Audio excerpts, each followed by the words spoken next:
Hello, Elwood. Elwood has come to help. He had his dinner and now he's come to help. No. Was it good? You looking for a place to jump to? He's a sweetie. Okay. Back down you go. What's up, jackalopes? I'm Hope, and today I'm really excited because I'm going to be setting up my list for BookTube Spin. If you haven't heard of BookTube Spin yet, it's a readathon, read-along, event thing. I don't know what to call it, but it's being organized by Rick McDonnell, and I will link his original video in the description below. But the general idea is that you make a numbered list from 1 to 20 of various books that you might want to read, and then on the 31st of January, Rick is going to spin a wheel, and whatever number comes up, that's the book we have to read. And we have 2 months to do it, so it'll span from beginning of February to end of March. And that's it, as far as I remember. It's just read whatever book the wheel tells you to read, and you have 2 months to do it. So I thought that that sounded like a lot of fun. I was also looking for something that I could participate in February and in March that wasn't too strenuous. I don't feel like I can do a full readathon right now because I have like too much other shit happening. I'm working full-time from home and also taking 2 English classes online from my university that I work at. So it's a lot, and you know, why would I go out and participate in more things? Because I can is the answer. But I didn't want to do like a full readathon and like totally stress myself out. This seemed like a good option, and it seems like so much fun. So again, I'm just very excited about this. This is just such a cool idea. But anyway, per Rick's suggestion in his original video, I decided to come up with several categories of books. So instead of just having like a random book list of 20 books, I have 4 themes. So each of those I have 5 books for, and I think that's all the preamble we need because I'm just going to launch into my list now. The first category I've decided to put together was books that are in genres I don't normally read, and the first of these, number 1 on my list, is Frankenstein by Junji Ito. This is a horror manga. I don't really read horror or manga, but I have been wanting to get into Junji Ito's work for a while now, and I thought that perhaps reading something that's a story I'm already familiar with, Frankenstein is one of my favorite classics, that might help me kind of find a starting point there. This book also contains some of his original work in the back as well, so it'll be interesting to read a story I'm already familiar with and then see some of his original work. Number 2 on my list is The Salt Line by Holly Goddard Jones, which is an adult dystopian novel where humanity is basically reduced to living behind what's called the salt line, which is a scorched earth barrier that separates the people from the killer ticks. And there's this group of tourists that go on like a thrill-seeking adventure tour thing past the salt line, and they end up getting kidnapped. I believe they're being held for ransom or something, but regardless, they have to figure out how to get back within the salt line, how to free themselves and return to their homes and to their families. And so it's about their allyships and their friendships and what they're willing to do to save themselves. I think that'll be really interesting. I don't really care for dystopian normally, but the premise of this one sounds good. Also, when I bought this, I bought it at my local bookstore, and it's a book by a local author, and the guy at the bookstore asked me if I'd already read this before, and I said no, and he says, "Oh, you're gonna love it. You can't go wrong with killer ticks."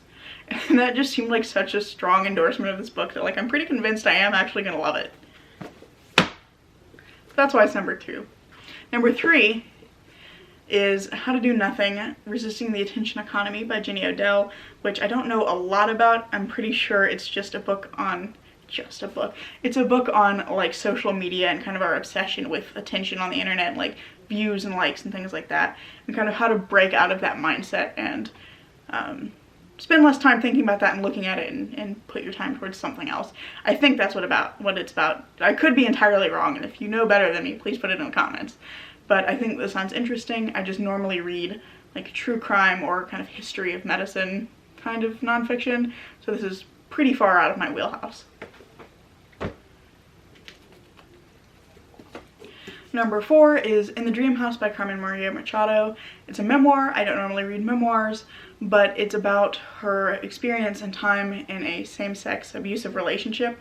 and it's told through horror tropes and like horror themes. She uses those as like frameworks to talk about her experiences, and that really intrigues me. So I don't normally care for memoirs all that much. It's hard for me to find a memoir that I actually like, but just the using of horror tropes and themes to frame it has me intrigued. Number 5, and the last book in this category, is Seven of Infinities by Aliette de Bodard, which is a sci-fi novel that follows a scholar with a dark secret and a sentient mind ship who is also, I think, a thief, and the two of them are trying to solve a murder. I believe this also has a sapphic relationship in it, and I know that it is at least inspired and possibly a retelling of the Arsène Lupin books, which I haven't read, but I'm familiar with. And if you're not familiar with them, Arsène Lupin is a like gentleman thief character, I believe, French in origin. So that's all I have to say about this. This is a very shiny cover, actually. It's really reflecting the light back at you. The second category that I came up with is big books, because I figured if I have 2 months to read them, I can like actually maybe make some progress on these. So the first book on this category, and number 6 on my list, is The Priory of the Orange Tree by Samantha Shannon. I don't know much about the plot of this one, but I know it follows 3 women across 2 kingdoms. One's the east and the other is the west. And in one of the kingdoms, they're afraid of dragons, and in that kingdom, the queen doesn't have an heir. And there was also a servant in the palace who is like secretly like a mage protecting the queen. And then in the other one, whichever the other one is, I don't remember which one is which, the east versus the west in this story, but in the other kingdom there is a dragon rider character that we follow. So that's all I really know. That's all I really care to know. I think that this will be interesting, and it'll probably be fun to kind of go in without a strong idea of what the story is, because then it can really surprise me. Also, it's got dragons in it. I'm happy. Did I mention Seven of Infinities has... No. Okay.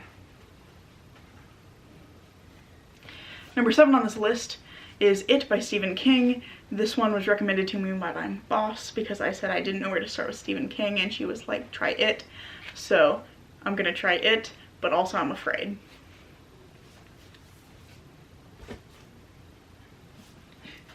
Number 8 on this list, did I say that was 7? I think I did.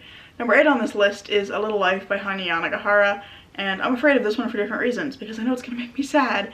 I actually started this, I read about 160 pages of it, and I was really enjoying it. But at the time that I was reading this, I was trying to buddy read it with my partner, and we got to a point where neither of us was really in the right headspace to be reading it because of, you know, pandemic and election. We stupidly decided to read this like right before the election. It was a bad plan. But neither of us finished it, and I would like to get back to it because I was enjoying it. But it's about these 4 friends that follows them, I think from college onwards through their lives, and it's about their relationships, and particularly their relationships around this central character of Jude, who I believe has some sort of very tragic backstory. I know this book has previously been described as torture porn by some people.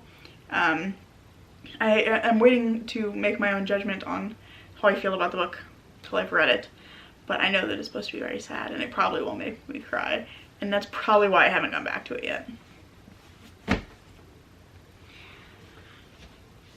I'm struggling to lift the next one, but I have small hands. This is a problem for me. But number 9 on my list is The Count of Monte Cristo by Alexandre Dumas, which, if you're not familiar, follows Edmond Dantes, who is wrongfully convicted of a crime, and he spends, I think it's like 10 years in prison, and when he gets out, he wants revenge on the people who accused him and the people who he feels have wronged him. And that's basically it. It's a massive revenge plot, and I haven't read it yet because it's big. The last of my big books, number 10 on this list, is The Brothers Karamazov by Fyodor Dostoevsky. I think there's like 3 brothers, and then there's some sort of like courtroom drama thing happening. That's all I know.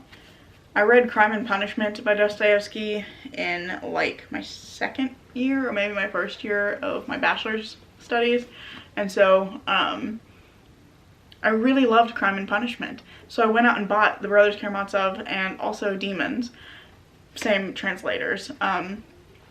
and then I never got around to reading them, even though I think the premise of this one is like just as interesting to me as Crime and Punishment. So like I don't know why I haven't picked this one up, but I haven't, and I need to. So that's why it's on this list.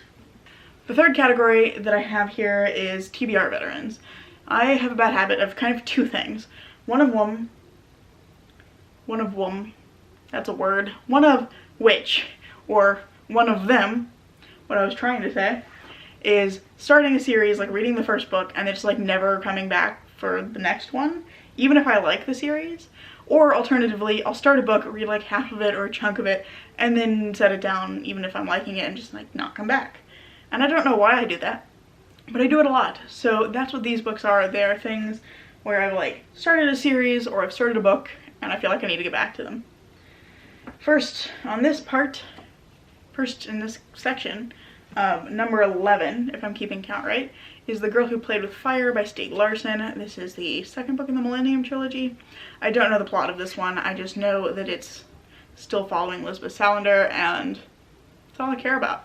I read the first one a long time ago, but it was such a slog, and I think that was the issue. Was it the first one? I loved it, but it was so freaking slow that by the time I finished it, I didn't want to like jump into this one because I just didn't want to experience that again for a while. And now it's been a really long time. So, like, excellent evidence, point made. So bad about putting down series. But the next one on this part of the list, number 12, is Good Omens by Neil Gaiman and Terry Pratchett. This is a book about an angel and a demon who team up to avert the apocalypse. So my mom just went out the front door and set off a ring. Anyway, I read half of this about the time that the Amazon Prime series, the mini-series, was coming out. And so I was like, yeah, I'll read it. I read half of it.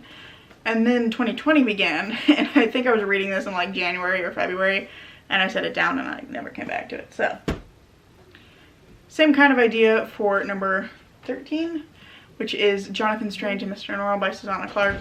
There was a mini-series coming out. I picked it up, started it. I didn't leave a bookmark in it, so I don't actually know where I was, but I read some chunk of it, was really liking it, and then set it aside for reasons unbeknownst to me. I also don't know what this one is about. I know there's like wizards, and they have a disagreement of some kind. Severe oversimplification, I'm sure, but like, I don't know. Number 14 is Into the Darkest Corner by Elizabeth Haynes, which is, I believe, a domestic thriller, but it's about a woman named Catherine who several years ago married this man that she thought was great. He was like the man of her dreams, and then he turned out to be abusive and terrible, and he ends up going to prison. She plans some sort of escape, manages to escape from him. He's in prison, and she moves to a new city. Her life is starting to be back on track. She thinks things are going to be great. She's like starting to feel normal. She's starting to like have some feelings for her cute neighbor. And then the back just says, until the day the phone rings. And I want to know what happens. But I picked this up. This is the only one that doesn't conform to my earlier statement. This is one that I picked up at a used bookstore, I think before I moved to the town I currently live in, so it would have been more than 7 years ago.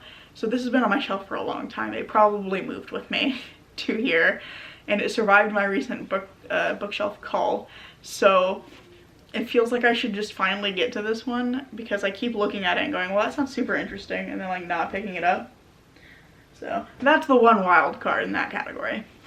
This last one, number 15, fits my earlier statement, but kind of in a weird way. This is The Shadow of the Wind by Carlos Ruiz Zafón, and I read the third book in this series in high school. It was lent to me by my Spanish teacher. She thought I would enjoy it. She was right. I read it in like 2 or 3 days, returned it to her, and it was like, this is one of the best books I've ever read. And then found out sometime later that it was actually the third book in a series. Although I believe I'd read that the way the series is written, you can kind of read each one as a standalone, but they all connect back to each other with like common characters and common places and everything. But I should just read this one because I loved The Prisoner of Heaven so much. It's still a book that I think about pretty regularly, even though it's been probably 5 or 6 years since I read it. And I have this one. I also have the second book in the series as well. Again, I'm weird about series. Alright, so the last category that I put together is start a series. And I know I just said I'm bad about finishing series. I'm also bad about starting series because I have a lot of books on my shelf, particularly over here. Not so much over here. This is all mystery stuff. Mystery series I'm like weirdly better at keeping up with some of the time, but like all my fantasy stuff is over here, and I read a lot of first books and then I don't continue, or purpose for this stack is that I have a lot of books that I'm like, oh, that series sounds really cool, and then I buy the first book, or in one of these cases the entire series. I was at a used bookstore, it was fine, but I buy them and then I get intimidated, similarly to big books, and that I have to like put time into them, and then I never read them. So with that explanation out there, the first one in this category, number 16 on my list, is A Discovery of Witches by Deborah Harkness, which is the first book in the All Souls trilogy. I believe this follows a woman, I don't know her name, what is it, Diana, and she is working in one of the libraries at Oxford, and she comes across this book, and it sets off a chain of events that force her to reckon with her heritage as the descendant of witches, and also result in her having some sort of friendship or relationship with a vampire geneticist named Matthew. And to be perfectly honest, I was in the bookstore and I picked this up and I looked at the back and I saw the words vampire geneticist, and then I put that in my basket and then discovered they had the whole series. So I bought all of them because vampire geneticist. Apparently that was all I needed to know. It was all I needed to hear, and I was sold. Vampire geneticist. I mean, how can you argue with that? So I really need to read it now. I want to know about the vampire geneticist. Number 17 is The Poppy War by R.F. Kuang, and this one I know is quite popular right now. I believe The Burning God, the third book, just came out recently, but it's a fantasy series that grapples with Chinese history, particularly around, I think it's the Second Sino-Japanese War. So it's supposed to be quite dark, quite brutal, but I've also heard excellent things about the writing and about the characters. So those are things that I really care about. I am a very character-driven reader, so I love a good character-driven fantasy, and I get the sense that there is some of that here. So I want to read it, but I'm afraid. I'm afraid because I know it's going to be very dark, and I don't have any problem with dark books. I like dark books, but it's just kind of similar to A Little Life. Like, I need to be prepared to read them, and then I kind of like psych myself out for them. But I just need to pick this one up because it sounds really good, and I keep hearing great things about it, and I need to know. Similarly to the vampire geneticist, I need to know. So I really need to pick that one up soon. Number 18 on my list is An Alchemy of Masks and Mirrors. This is about a princess named Isabel who was supposed to have magic but was born without it. And I believe she also has some sort of physical disability, although the summary in here doesn't really tell me what that is. It just alludes to it. But it's about her, and it's about her kind of father figure, a musketeer who's been protecting her for most of her life, whose name is Jean-Claude.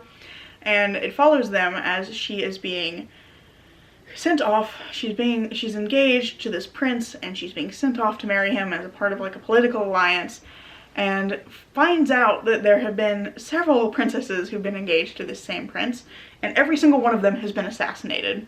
And so she and Jean-Claude are trying to figure out why the hell this is happening, who is assassinating the princesses, what's the reason, while also trying to prevent Isabel from being the next princess to get assassinated.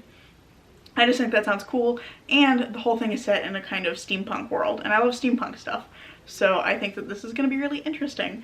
I also love that there's a like father-daughter duo here, because I don't think I read that a lot, at least not in the fantasy I picked up previously, so I think that that'll be really fun to read. Number 19, we've almost made it. The Alchemist of Souls by Anne Lyle, which is set in Tudor England. It's also a fantasy book, and it follows Mal, who's this kind of down on his luck swordsman who gets caught up in a series of events that could bring destruction upon England after one of the ships that was bearing explorers that were headed to the New World returns, and it brings with it a Skraeling ambassador And the Skraelings are these creatures out of Viking legend that they didn't believe were real, but Mal gets assigned to be the ambassador's bodyguard, and things start to go wrong, and he starts to believe that he's uncovering some secrets that could lead to the downfall of England, or possibly cost him his soul. It's kind of feels like typical fantasy bullshit a little bit to me, but at the same time, I've not read anything set in Tudor England, so I think that'll be really cool, and I want to know more about how it connects to Viking legend, so like typical fantasy bullshit, but like just enough to intrigue me. And finally, number 20, The House of Shattered Wings by Aliette de Bodard. I realize I have 2 books by the same author, but I love her writing. I've read one of her other novellas, absolutely loved it, so I'm very excited to get to this one. There's a bookmark trying to escape out of the bottom. I didn't know there was a bookmark in here. Alrighty. This one is a murder mystery set in a Gothic alternate history Paris that's ruled by fallen angels. And that's like so many things that I like. I like Gothic stuff. I like fallen angels and stories. I like murder mysteries. I happen to know that there's also like dragons and things in here because the novella I read is actually connected to this series. It's technically like book 3.5 of the series, but it can be read as a standalone. But I loved that so much that I just really want to see more of this world. But that is the last book on this list. It got mad at me, it cut off, it was like you talked too fucking long. Okay, I'm sorry. Anyway, that is all of the books on my list, and it's all I have for you today.